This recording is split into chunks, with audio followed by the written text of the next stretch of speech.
All right, all y'all. Excited to be here tonight. I'm Dr. Brett Brimhall. I'm in the Phoenix area. And the other day when we were talking about topics, I have a mentor of mine who's actually my dad, and he's been in the health and wellness space forever. It feels like he started practice in 1971, if that gives you any idea. And we're always bouncing ideas of books and stuff like that back and forth. And there's a couple of them that he's been telling me about for a while. One of them was called the Diabetic Code. So we're going to talk about that tonight. So in the chat, or just raise your hand, how many of you have family members that have been diagnosed with diabetes, or are worried about diabetes, or are worried about the consequences of diabetes? You're going to find that you're not alone. I like this one here. Michelle said, used to be, but not anymore. We're going to talk about that specifically tonight. Also, how many of you have ever exercised your brains out and felt like you didn't get the results you wanted, right? That's probably, I posted that the other day, and my wife was one of the first ones to raise her hands about it. How often do people get frustrated with the fact they're not getting the results that they're looking for from an exercise routine, and why? Or you tried a number of diets, out there and just still didn't get the results that you had hoped for. Well, we're gonna bring that up tonight. Okay. So what I'm gonna do real quick, I'm gonna share my screen because I want to just I'm not gonna show a lot of slides tonight, but I want to show a couple that I think will help us, and then we'll come back and talk it through about. At the end of the day, I want you guys to have some solutions that you can apply, so that you can start getting results that you're looking for. Okay. So let me share my screen here. All right.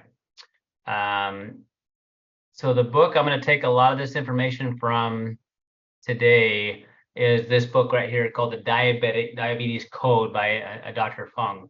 And I've read a lot of books over the years on diabetes. This one actually was really good, and for a lot of reasons. And so I feel for people that have been frustrated over the years and wondered, what did I do wrong? Anybody felt that way?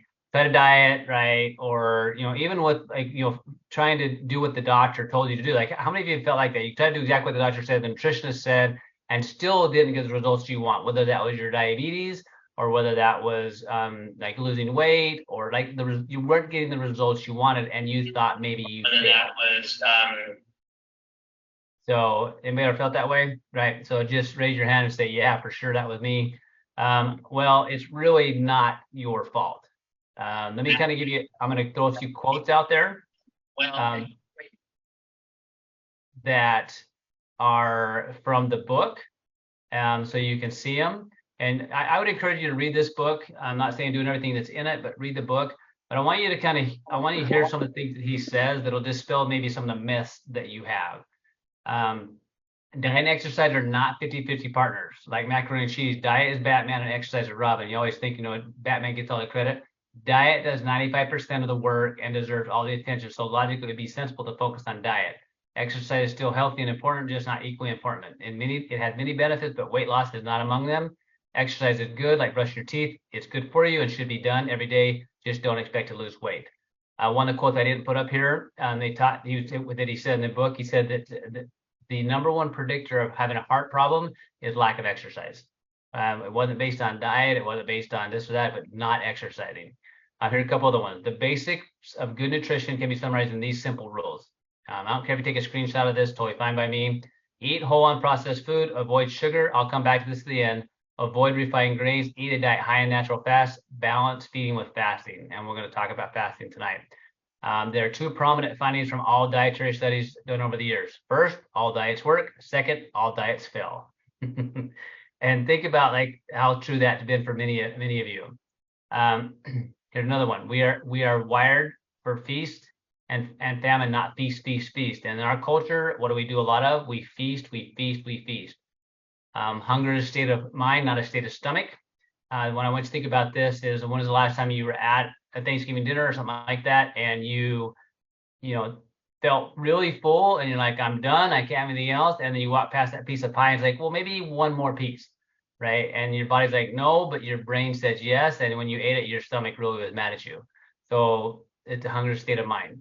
Once we understand that obesity is a hormonal imbalance, we can begin to treat it. If we believe that excess calories cause obesity, then the treatment is to reduce calories. But this method has been a complete failure. So if you felt like you failed, it's not your fault, but it is your responsibility to learn the rules so you can have much more success. However, if too much insulin causes obesity, then it becomes clear we need to lower insulin levels. And that's kind of where we're going to take off from here in a second, is what is insulin? What does that mean? And what do we need to do about it? Obesity is not caused by excess calories, but instead by a body set weight that is too high because of a hormonal imbalance in the body. So I'm gonna pause on that one just a second. So I want you guys to understand something when it comes to that. How many of you have ever done a diet and it's like you did the diet and then you came off of your diet, so you reduced your calories, and then you came off the diet and then you started to increase your calories again. It felt like you put all the weight on plus some. Right? That's because when you just lower calories only, your body creates a new set point. That new set point is now your new basal metabolic rate, which that's the amount of calories you burn in a day. So we have to untrain that, right? And so just know, like, a lot of the information you received has been faulty because we weren't looking for the right things, and it really the physicians didn't know because it's kind of what we were taught. But you got to have the skill set to be able to do something about that here after this. Okay, let's come back to this a second. The government is subsidizing with our own tax dollars the very food that are making us obese. Obesity is effectively the result of government policy. So I'm going to show you a couple of slides here I just want you to kind of be aware of here in a second. Let's face the truth, low-calorie diets have been tried again and again. They fail every single time. Okay, the last piece of the puzzle, there are 5 basic steps in weight loss. Reduce your consumption of added sugars. Reduce your consumption of frying grains. Moderate your protein intake. Increase your consumption of natural fats. Increase your consumption of fiber and vinegar. So I'm gonna show you this picture. Yeah, this right here. Let me go one more. This is what we're going to talk about tonight. We're going to talk about insulin resistance. If you haven't heard of that, I'm glad you're here. And we need to understand this process if we're going to ever have success in, number one, reversing the situation we're in. So 52% of Americans, if you look at us on this call, 1 in 2 of us are either diabetic or pre-diabetic. That's the current statistic. I'm not saying you are, but the current statistic in the United States, if you can mute Dave, is that you're either diabetic or pre-diabetic. Like that's the current statistic, and that's because your body becomes resistant to insulin. So here's how it works. When you eat sugar, or your body eats something that turns into sugar, it has to get inside the cell before it's ever utilized. Now the body has this mechanism in place because we don't want sugar high all over the place, because the sugar stays high in the brain, it kills brain cells. So the body has a regulatory mechanism to make sure the sugar levels stay very even and very consistent and doesn't go too high because it causes damage. So as soon as we eat sugar, your body converts food to sugar, it's turned into glucose, and that glucose is then pushed into the cells to where it can be used. Now, the problem is if there's too much sugar inside these cells, the body's like, we don't need any more, so you need to get rid of it, right? And so the body compensates by that by increasing insulin. It's kind of like your kids aren't listening, so you get a louder, and that pushes more and more sugar into the cell, which causes more of the problems that happen with diabetes, which is this. So insulin resistance. So think about, is this you? Fatigue, constant hunger, inability to lose weight, craving for sugars, fatigue after meals, aches and pains, abdominal obesity, increased fat storage, high cholesterol and triglycerides, low thyroid, estrogen dominance, polycystic ovarian syndrome, hormone imbalance. All of this is tied specifically to insulin resistance. Okay. Isn't this fun? All these fun things we get to learn, right? Let me show you a couple of slides. I just want to really hit home I really think if people knew different, they could do different. I really do. I think humans are smart, and they want to be happy, they want to be healthy, and they want to have good relationships. That's just what they want. But if you're given false information and you think that that is true, it's going to lead you down a path. So I want to show you a couple of statistical slides that just show some of the patterns we've been into.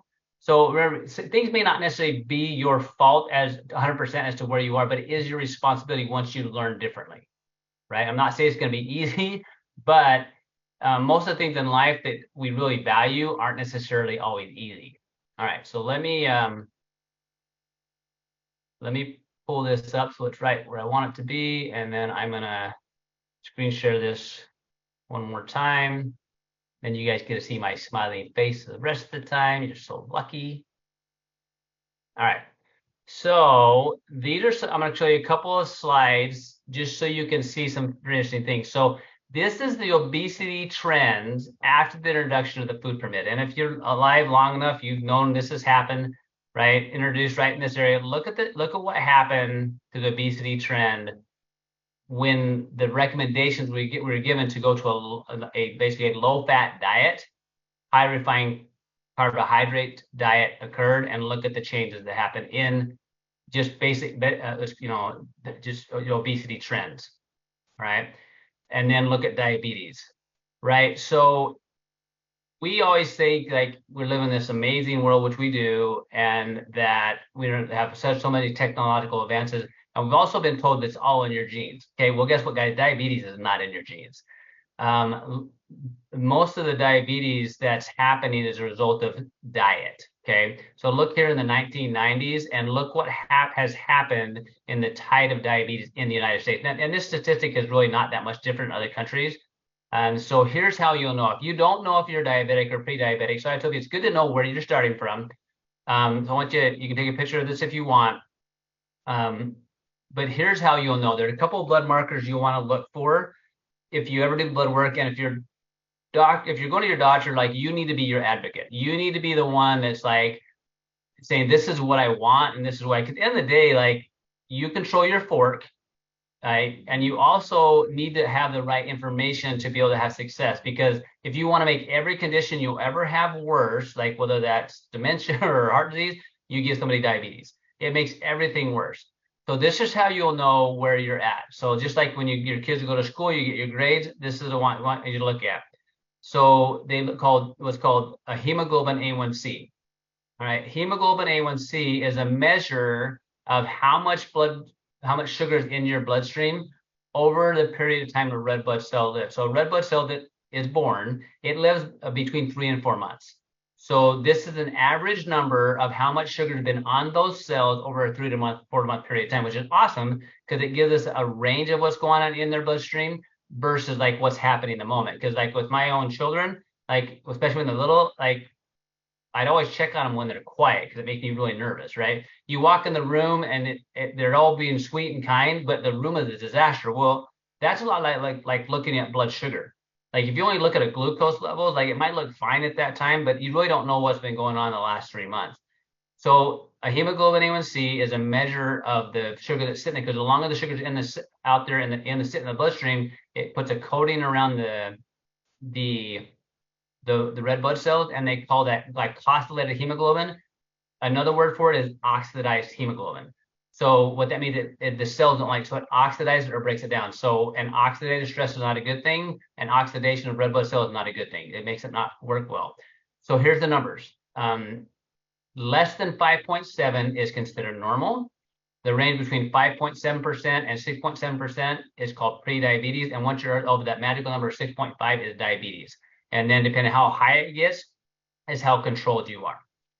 All right. So just kind of take a picture of that because you'll want to know like that number. Okay. There's a couple other ways to look at that as well. I'm going to show you a couple other things. If you want to look at it from a body fat perspective, like you should be what's called a body mass index. You should be in these numbers. We can look that up. I'm not going to focus on that a lot. Same waist to height ratio. But here's kind of where I want to focus on a little bit. When you eat food, your body kicks out insulin, right, to tell the body to sugar to go in the cells, and that tells it to store sugar in the liver, okay, and that does it by producing fat, all right. So in order to, if we can decrease insulin, then your body will burn the sugar and clear the fat up. Unfortunately, like if the more carbohydrates, the higher the insulin is gonna go, the more obesity you're gonna have. All right, so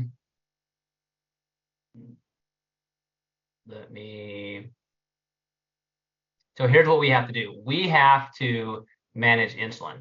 All right, so here's the picture I want to show you. Normal is this: glucose out here goes in the cell, is utilized. If you go into a starvation period, your body will have to kick sugar out to burn it. But you have too much, right, blood sugar, you're gonna have an issue. So let me go through some scenarios with you that I want you to know, and I'm gonna tell you some things you can do now, depending on what phase you're in. So two numbers that it doesn't cost anything to look up your BMI, right, and your waist to hip ratio, right? Those two things are just really good things. If you want to know roughly where you are, look at those two things. But I would encourage you every year, get your blood work run at least every year, and look at your fasting insulin levels, as well as your hemoglobin A1C. If you have a high level of hemoglobin A1C, everything else you got going on in your body is going to be worse. All right, you're going to have more oxidative stress. You're going to have more mitochondrial dysfunction. You're going to have just more dysfunction going out through your whole body. So everything, whether that's, eventually forming cataracts or, dementias, like all that will be worse the higher your blood sugar goes. Okay, so the way we correct this is we have to reduce insulin levels, right? So what's the current treatment right now out there, right? The current treatment out there, I was going to show you this picture, but I will, because I just think I think it's kind of fun. I know, something wrong with me. Where's this at? And this is all in the book. You guys can read it later. But the current treatment right now for treating diabetes are medications. So you'll be told in medicine that there is no cure for diabetes. And what that really means, there's no medicine that cures diabetes. Now, type 1 diabetic, you have to have insulin. So, I mean, insulin's an amazing thing that you will need for your type 1 diabetic. But these medications that are all being used, they all have consequences. All right. And none of them cure diabetes in the sense of they make the diabetes go away. It doesn't happen.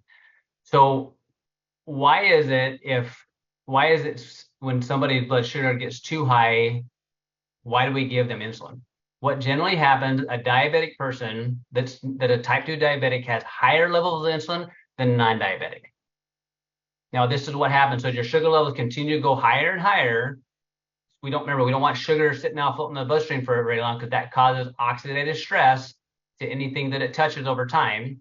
And what that means is that's going to kill things. It's a bad thing, right? That's why people form cataracts if they're diabetic. That's why they have neuropathy when they're diabetic. It affects the nerve. That's why there's more dementias and other things like that with diabetics, because that high level of glucose sugars kills cells. All right. So the body produces insulin to say we need to push this stuff out of the bloodstream into the cell. Right? Now, why is the insulin raised in the first place? Because there's sugar in your bloodstream. So where's that sugar coming from? That sugar is coming from what you're eating. All right. And now we always think, well, I'm not eating much sugar now. Well, this is the result of what's been going on for decades. They're now seeing type 2 diabetics in children as young as 3 and 4 years old. All right. So and I say all of us need to do a better job of understanding the process of what health and disease is. So we at least understand what our role is at. And it is crazy sad. And what is sad to me is this, is setting somebody up for failure. So I'm going to tell you the straight truth as I understand it right now. And guess what? I'm going to learn something new probably next week, next month, next year. And I'm constantly going to involve my understanding of the human body. I gratefully have, I'm almost 50. I've been in the health space since I was 14, working with my dad's office. And we've constantly evolved as we continue to learn. But I can still remember a young kid coming into me. He's a young man I worked with in the scouting program. He's diagnosed type 1 diabetic. And I said, look, let's bring him on, let's kind of work through and let's give him the right tools so he makes successful long term. The doctor that originally treated him has said, you can do anything you want as long as you just take enough insulin. All right. I told his mom, like, that doctor, in my opinion, has set him up for failure. Because the way our body manages too much sugar is by increasing insulin. Increase insulin. Insulin tells your body to take sugar, push it in the cell, turn it to fat. That's what it does. It tells you to do that.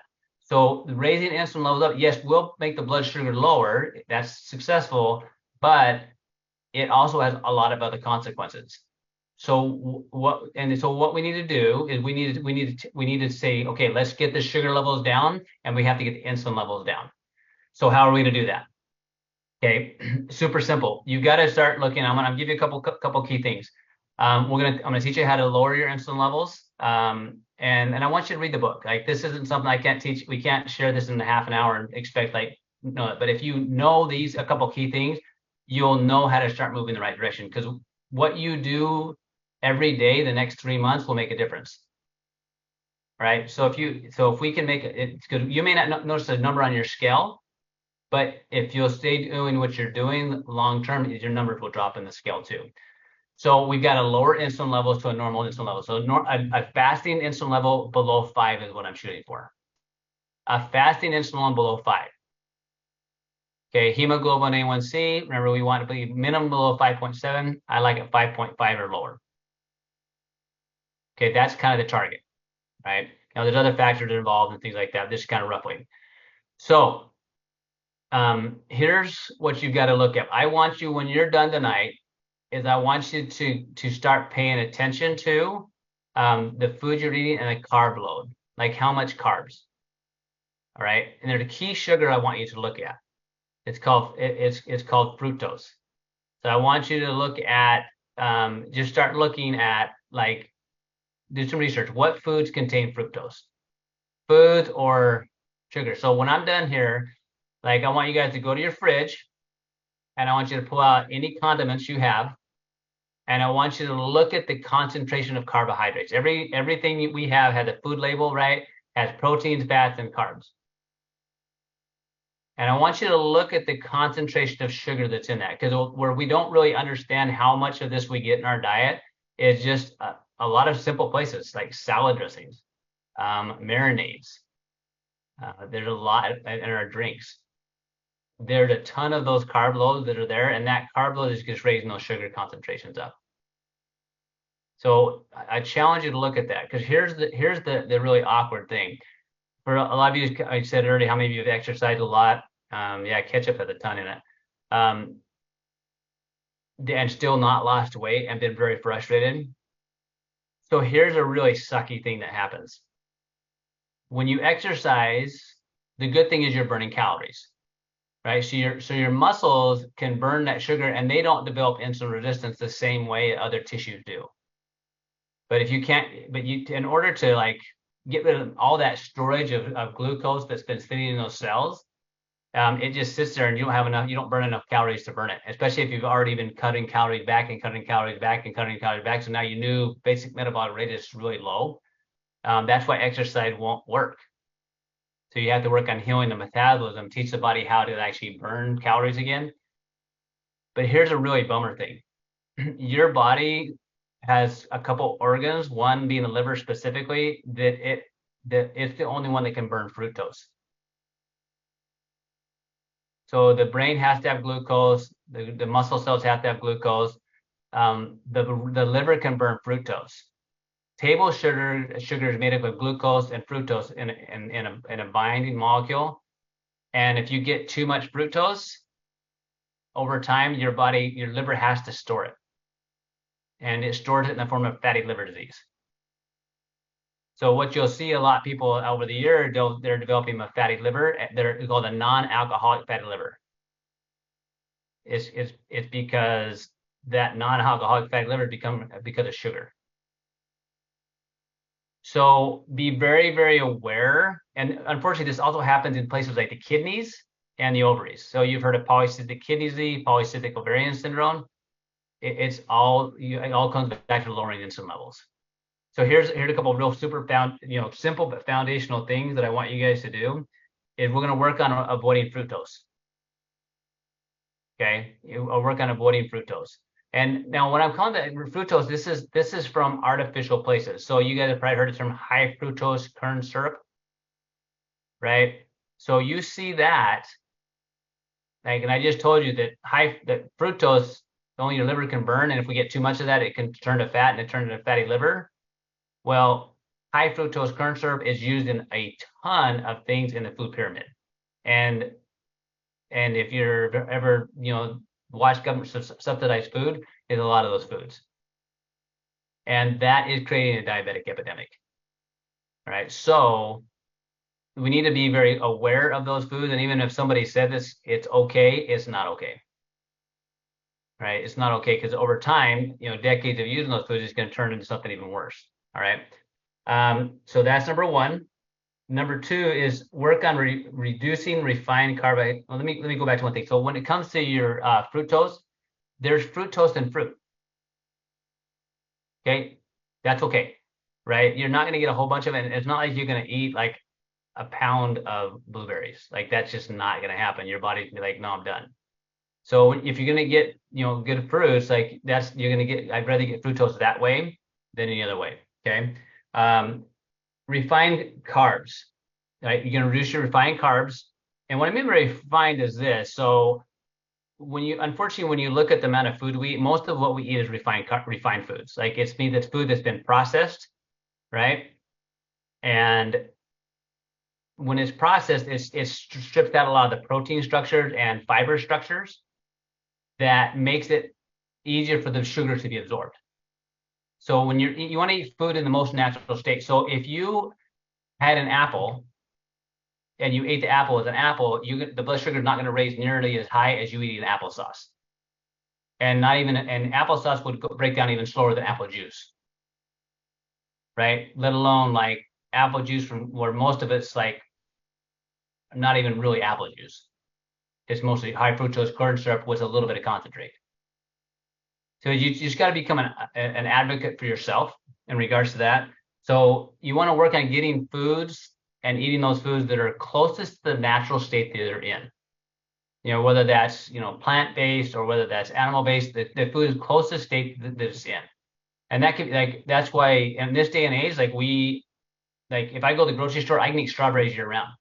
Guys, strawberries don't grow year round in Arizona.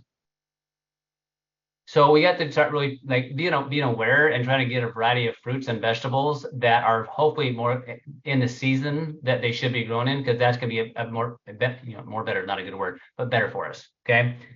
And then enjoy fats, good fats. All right, let me kind of talk through that just a second. So good fats are what's called monounsaturated, polyunsaturated fats. Short answer is this: if it's God made, it's okay.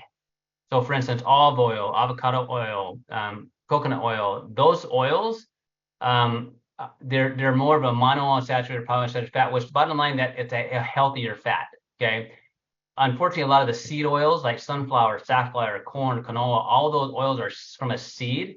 And those oils are called omega-6 oils. Those can lead to an inflammatory cascade pathway. Whereas the omega-3s are what's called non-inflammatory cascade, which all kind of speak to the inflammation, because all of these things, high insulin, high glucose, high inflammatory oils, they all lead down an inflammatory cascade. It makes you hurt and makes your hormones not work.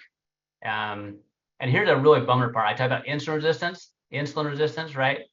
Where your body didn't respond appropriately to an insulin, so the body has to produce more of that insulin. Guess what? You can also have hormone resistance. So if you have an insulin resistance, you also have hormone resistance. So if you think, I got hormone issues, well, yeah, your body may even produce them, but it can't respond to them. So go back to eating those good, clean oils as much as you possibly can. Okay. And then eat real foods, like basic. It sounds basic, but it's real. So I would challenge you, if you really want to challenge yourself, like as soon as we're done here, and this is never a judgment thing, okay, ever, is that I want you to just walk in to your pantry, walk in to your refrigerator, and just observe. Olive oil is good.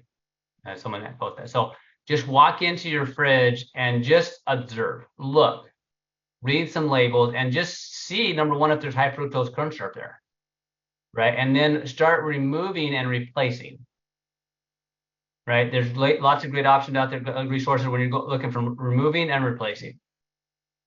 So let's say you are a ketchup lover, okay? So a natural ketchup, guys, is not gonna taste near the same or as sweet as a high fructose corn syrup. But diabetes is not gonna feel good for years, right? So let's just I would rather make that transition and help your taste buds change. Walnut oil also, walnut oil, as long as it's processed right, is okay. Okay.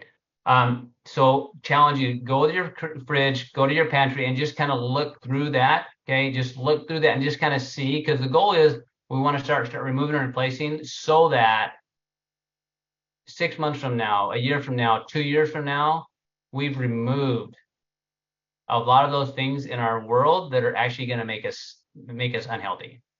Because health is not what happens in a week, a day, a month, or a year. And disease is not what happens in a week, a day, and a month, or a year. So it's going to take some time to actually change that situation. If you have children, which I have 4 of them, we have 4. Remember, as you change what you change, they may not like it. So helping them learn to adapt through that, because their normal has been what your normal is. It's going to take time for them to adapt to the different normal. All right. But I want to hit a couple quick things here. So I truly believe that diet is king. We need to work on improving that diet as much as possible, but I absolutely believe that you need to supplement. And what I mean by that, even if I ate 100% really clean, natural food sources, a lot of the food sources we get now are depleted of good nutrients because they grow too often on them. So I'm a supporter of taking specific things to support my diet through natural supplements. And so a couple key things I'm going to hit on real hard, because if you're diabetic already, or you're pre-diabetic already, you need to listen even closer to what I'm going to say in the next couple of minutes. I know I'm a little over, but it's all right. If you're already in those states, you're going to have higher levels of inflammation, higher levels of insulin resistance, and you're going to have already cruddy your energy production. That's not a good word, but that's what you're just not going to produce the same amount of energy, because your mitochondria are already gunky. Your mitochondria, they have to make energy for every cell to work, for everything to function. So here's some basic things that I do daily to try to offset what's going on in the world around me, even though I focus on trying to eat clean too, right? And I'm not perfect, right? And this world we live in is not perfect. I live in Phoenix, Arizona, so the air here, guys, is not very clean. So I need to offset where I can. So here's a couple of key things that I do. I want to lower my oxidative stress as much as I possibly can, because the measurement hemoglobin A1C is actually a measure of oxidized hemoglobin, measured of oxidized red blood cells. So if you have that level already higher than it should be, you have higher levels of oxidative stress anyway. Okay, so I take Protandim Nerf 2, because that turned on the cellular switches to help turn the cycle on to reduce that oxidative load. That's number 1. Number 2 is I support my mitochondria. My mitochondria, our mitochondria, and every cell in your body, you have to be able to make energy to perform any function, whether that's make a hormone, or whether that's to detoxify, or whether that's just to be able to help a cell function in any way, shape, or form. You have to have mitochondrial function. So I take Protandim Nerf 1 to make sure my mitochondria have what they need and help the body make new ones. That's number 2. Number 3 is I focus on my gut health. All right, so I take a probiotic, prebiotic pretty much every day, and I eat a lot of fiber, because your fiber and your probiotics are what can allow you to break down all the food you eat, and also grab on and strip off all that excess glucose or anything that is not needed. Having a healthy gut is giant. Very, very, very, very important. And that healthy gut comes from having a variety of fruits and vegetables that you get into your diet all the time, and make sure you're getting the right ones. Okay. The other one is essential fatty acids. Okay, essential fatty acids. You have to have enough essential fats in your diet. Good oils from foods, from plants, nuts, and seeds. And for me, I actually supplement with fish oils, right? Because in Arizona, I eat salmon usually once a week, but I don't get it all the time. but you need good cold water fish if you are going, or good at those oils to have healthy brain, healthy heart. So foundationally, that's what I do. Now I'm going to hit one last thing, which is this, is a lot of us are getting our sugars because we're mentally tired and we're looking for quick ways to get a lift. Whether that's sugar, sodas, whatever it might be, right? That's that way. A lot of people in at least the United States and other cultures, energy drinks, they're using things like that because it gives them a lift.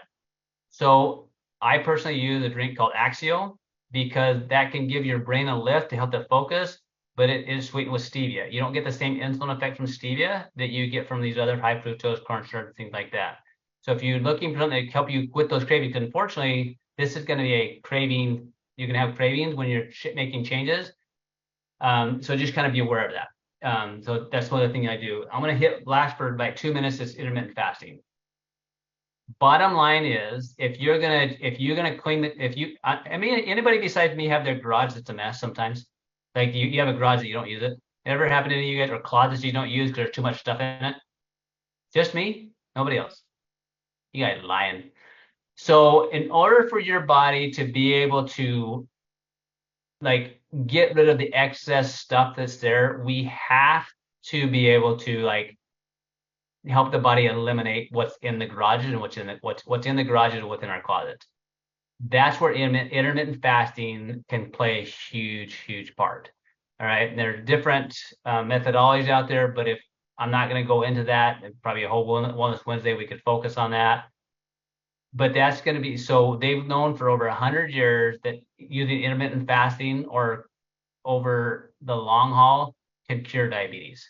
Like that, this is something that's been known for like type 2 a really long time, but you have to do it in the right way to make sure your body like handles it in the right way. And there's some variables to it, but it can have a drastic impact because for our ancestors for generations, right, were feast and famine,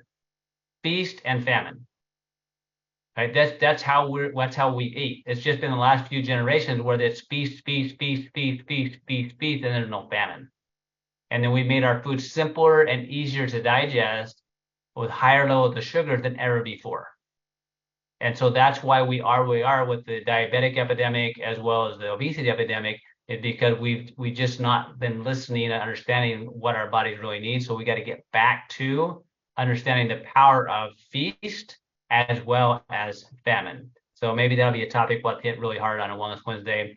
But guys, I know I went a little longer than normal. There's just more material to this topic. But if this is something that's you or your family, well, I think everybody should read the book, right? The reason being is that if it's not you, it's somebody, there's someone you know in your life that's diabetic, right? And if this will give you power. So, and again, I know diet and weight loss can be a really touchy subject for everybody. And so the conversation I have with people is, hey, I just read this book and it really made a lot of sense. Is maybe why I didn't get results with the weight loss that I was trying to get.